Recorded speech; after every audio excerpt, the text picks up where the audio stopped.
June 21 international yoga day. ఈ విషయం మనందరికీ తెలిసిందే. కానీ జూన్ 21 ఎందుకు సెలబ్రేట్ చేసుకుంటారో తెలుసా? యోగిక్ ట్రెడిషన్‌లో శివని మనం బాగా నమ్ముతాం. శివ ఈస్ ద ఆది యోగి కదా! కానీ Shiva first became Adiyogi on this day. And second వచ్చేసి it is the longest day of the year అన్నమాట. నార్థర్న్ హెమిస్ఫియర్‌లో it is considered as the longest day of the year June 21. And it symbolises light, vitality and awakening. Also qualities of yoga.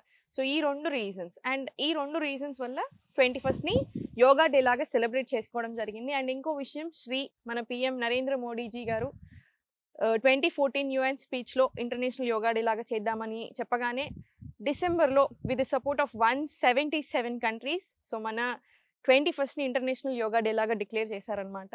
So తప్పకుండా ఇప్పటివరకి మీరు yoga already చేస్తున్నారు. ఒకవేళ చెయ్యకపోయినా మీ age ఎంత చిన్నైనా, పెద్దయినా compulsory ఆ రోజు మంచి ముహూర్తం అనుకోండి. ఆ రోజుటి నుంచైనా ఎవ్రీడే ఇంకా యోగాని పార్ట్ ఆఫ్ ద లైఫ్ చేసుకుంటారని మనస్ఫూర్తిగా కోరుకుంటున్నాను.